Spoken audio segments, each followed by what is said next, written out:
வணக்கம், நான் உங்கள் பெங்களூர் தமிழன். நம்ம இன்னைக்கு காஜு கத்லி ஸ்வீட் செய்ய போகிறோம். ஆமாங்க, இந்த ஸ்வீட்டை நீங்கள் கடையில் வாங்குறீங்கனாக்கா ரொம்ப எக்ஸ்பென்சிவாக இருக்கும். அதனால் இந்த வீடியோவை பார்த்து செய்யுங்க, ரொம்பவே சூப்பராக வரும். செஞ்சு சாப்பிட்டு பார்த்துட்டு கமெண்ட்டில் சொல்லுங்கள், எப்படி இருந்தால் நான் தெரிஞ்சுக்கிறேன்.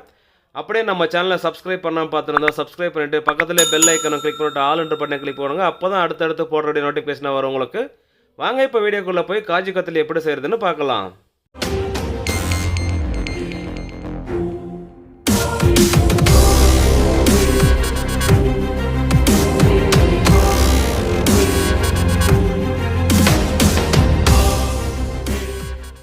நம்ம இன்றைக்கி காஜு கத்லி ஸ்வீட் செய்ய போகிறோம். அதுக்காக முந்திரி எடுத்துருக்கோம். நம்ம முழு முந்திரி எடுத்துருக்கோம். உங்களுக்கு 1/2 1/4 இருந்தாலும் பரவாயில்ல, க்ளீனாக இருக்கிற முந்திரியை பார்த்து எடுத்துக்கோங்க. அப்போ தான் காஜு கத்லி ஒயிட்டாக வரும். ஸோ இப்போ இந்த எடுத்துருக்கிற இந்த முந்திரியெல்லாம் நம்ம ஒரு மிக்ஸி ஜாரில் போட்டு அரைச்சி எடுக்கணும். நம்ம தண்ணி எதுவும் சேர்க்குறதில்ல, டைரெக்டாகவே அரைக்க போகிறோம். கொஞ்சம் கொஞ்சமாக போட்டு பவுட்ரு மாதிரி அரைச்சி எடுத்துக்க போகிறோம். அது எந்த அளவுக்குனாக்கா இப்போ பாருங்கள், இந்த மாதிரி இருக்கணும். இந்த அளவுக்கு நைஸாக அரைச்சதுக்கப்புறம் இது ஒரு வேறு பவுலில் மாற்றிட்டு மீதி இருக்கிற முந்திரி எல்லாம் இதே மாதிரி அரைச்சி எடுத்துக்கலாம். நம்ம எடுத்துருக்கிறது 1.5 கிலோ முந்திரி.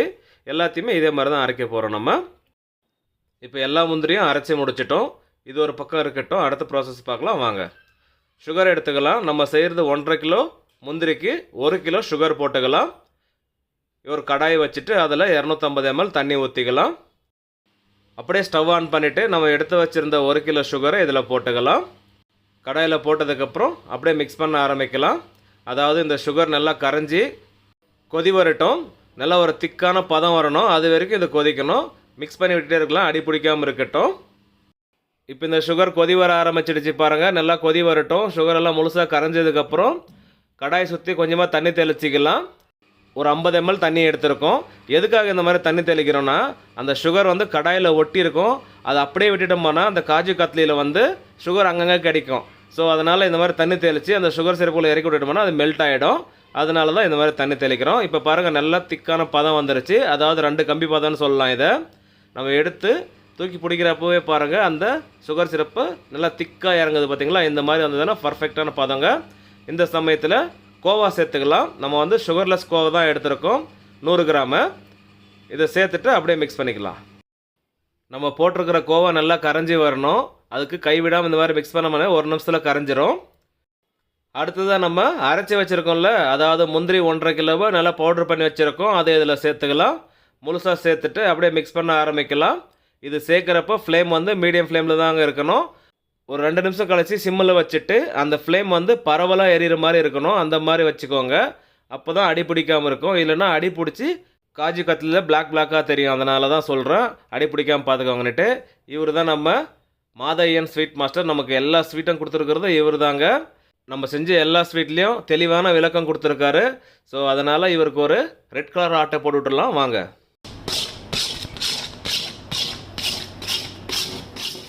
நீங்களும் கமெண்ட்டில் இதே மாதிரி ரெட் கலர் ஆட்டை போட்டு விடுங்க. இந்த காஜு கத்லிக்கு நம்ம சுகர் சிரப்பில் போட்டப்போ அந்த காஜு அங்கங்கே லம்ப்ஸ் இருந்த மாதிரி இருந்தது. இப்போ பாருங்கள் எவ்வளோ நைஸாக வந்திருக்கு. இந்த மாதிரி லம்ப்ஸ் இல்லாமல் மிக்ஸ் பண்ணணும், அடி பிடிக்காமல் இருக்கணும். ஸோ அதனால் ஃப்ளேம் அப்படி சிம்மில் வச்சுட்டு நம்ம மிக்ஸ் பண்ணிட்டுருக்குறோம். இப்போ இது ரெடி ஆகிடுச்சு. இந்த சமயத்தில் ஏலக்காய் பொடி போட்டுக்கலாம். இதுக்காக எடுத்துருக்கிறது 1/2 டீஸ்பூன் அளவுக்கு ஏலக்காய் பொடி போட்டிருக்கோம். கரெக்டாக சுகர் சிரப் கொதி வந்ததுக்கப்புறம் நம்ம பவுட்ரு பண்ணி வச்சு இந்த முந்திரியை போட்டோம். கரெக்டாக 6லேருந்து 7 நிமிஷத்தில் இது ரெடி ஆகிடுச்சிங்க. இப்போ அப்படியே கொஞ்சமாக நெய் சேர்த்துக்கலாம். ஒரு 100 ml அளவுக்கு எடுத்துருக்கோம். இந்த அளவுக்கு போட்டாவே போதும், கரெக்டாக இருக்கும். அப்படியே மிக்ஸ் பண்ணிக்கலாங்க. இது ரெடி ஆகிடுச்சு. ஸ்டவ் ஆஃப் பண்ணிட்டோம்.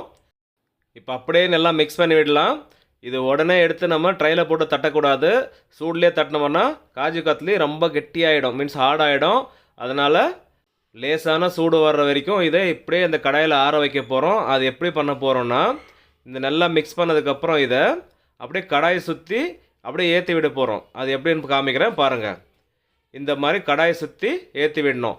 அப்போ தான் கரெக்டாக இருக்கும். நீங்கள் அப்படியே இது மாதிரி மிக்ஸ் பண்ண உடனே எடுத்து ட்ரையில் போட்டு தட்டிட்டிங்கன்னா வச்சுக்கோங்களேன், ஃபுல்லாக ஆடாயிடும். அதுக்கப்புறம் கல் மாதிரி இருக்கும் அது. ஸோ அதனால் அந்த மாதிரிலாம் பண்ணாதீங்க. இந்த மாதிரி ஏற்றி விட்டதுக்கப்புறம் பாருங்கள் நல்லா திக்காய் வந்திருக்கு. அதாவது கை தொட்டு பார்க்குறோம், தொடுறப்போ கையில் ஒட்டாமல் வரணும். பாருங்கள், இந்த மாதிரி வந்ததுன்னா தான் பர்ஃபெக்டான பதம்னு அர்த்தம். அவ்வளோதாங்க. இப்போ இதை எடுத்து நம்ம ஒரு ட்ரையில் போட்டுக்கலாம். இப்போ நம்ம ட்ரையில் போட போகிறதில்ல, டேபிளில் போட்டு தட்ட போகிறோம். அந்த டேபிளில் கொஞ்சமாக நெய் போட்டுக்கலாம். நிறைய பேர் கமெண்டில் கேட்டிருக்கீங்க காஜு கத்லி ட்ரை எங்கே கிடைக்கும், ஸ்வீட் ட்ரை எங்கே கிடைக்கும்னு கேட்குறீங்க. அது இல்லைனாலே நீங்கள் ஆல்டர்னேட்டாக என்ன யூஸ் பண்ணலான்னு ட்ரை பண்ணி பாருங்கள். அப்படியே உங்களுக்கு ப்ரொஃபஷ்னலாக செய்கிறீங்கனாக்கா கண்டிப்பாக அதுக்கான கடைங்கள்லாம் நிறையா இருக்குது, செக் பண்ணி பாருங்கள். இப்போ நம்ம ஒரு டேபிள் மேலே நெய் பூசியிருக்கோம், அது மேலே இந்த காஜு கத்லியெல்லாம் எடுத்து போட்டுக்கலாம் ரெடி பண்ணதை. அதுக்கப்புறம் நம்ம தட்ட போகிறோம், முழுசாக எடுத்து போட்டுட்டு எல்லா பக்கம் ஈவனாக வர்ற மாதிரி தட்ட போகிறோம். அது எப்படின்னா இந்த மாதிரி நெய் பூசினதுக்கப்புறம் நம்ம கையிலேயே அப்படியே தட்டினோம்னாவே போதும், எல்லா பக்கம் ஸ்ப்ரெட் ஆகும். இது வந்து கை தொடர சூடு தான் இருக்கும், அதிகமாகலாம் சூடு இருக்காது. அந்த மாதிரி பதம் வர்றப்போ தான் இதை தட்டணுங்க. நீங்கள் ட்ரையில் போட்டாலும் சரி, டேபிளில் போட்டாலும் சரி, கண்டிப்பாக கீழே நெய் போட்டிருக்கணும். அப்போ தான் உங்களுக்கு அடி பிடிக்காமல் பீசஸ் எல்லாம் டேமேஜ் ஆகாமல் வரும். இப்போ பாருங்கள், நம்ம அப்படியே தட்டிட்டோம். இந்த மாதிரி தட்டினதுக்கப்புறம் ஒரு சப்பாத்தி கட்டை வச்சுட்டு இந்த மாதிரி தேய்ச்சி விட போகிறோம். இந்த சப்பாத்தி கட்டையை வச்சுட்டு எல்லா பக்கம் ஸ்ப்ரெட் ஆகிற மாதிரி தேய்ச்சி விட போகிறோம். அதாவது அது எந்த மாதிரி திக்னஸ் இருக்கணும்னா, காஜு கத்லி பார்த்துருப்பீங்க இல்லையா, 1/2 இன்ச்சோட கம்மியாக தான் இருக்கும் அதோட திக்னஸ்ஸு. அந்த பதம் வர்ற வரைக்கும் இதை தேய்க்கணும். எல்லா பக்கம் இது மாதிரி ஸ்ப்ரெட் பண்ணி விடுறோம். நம்ம உங்கள்கிட்ட பெரிய கட்டை இருந்ததுன்னா ஓகே, இல்லாத பட்சத்தில் இந்த மாதிரி சின்ன கட்டையை வச்சு எல்லா பக்கம் ஈவனாக ஸ்ப்ரெட் ஆகிற மாதிரி தேய்ச்சி விடுறோம்.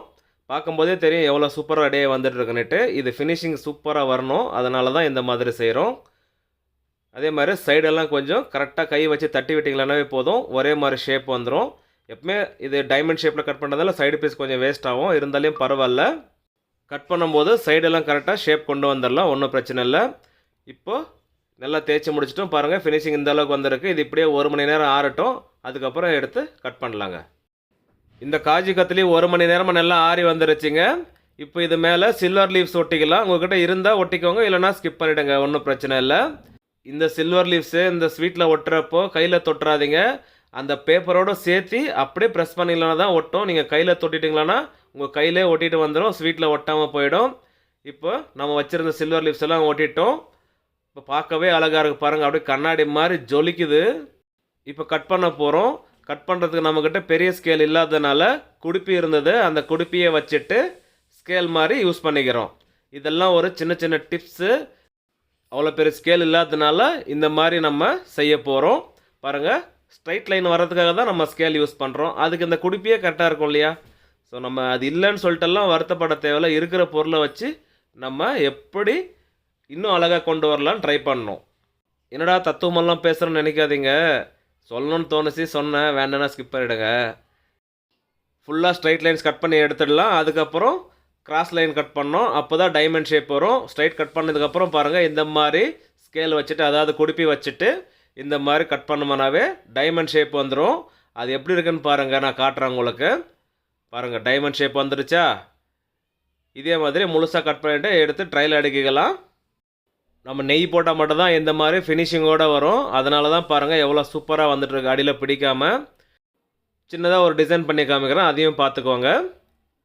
இந்த மாதிரிலாம் டிசைன் பண்ணி வைக்கிறப்போ ரொம்ப அழகாக தெரியும்.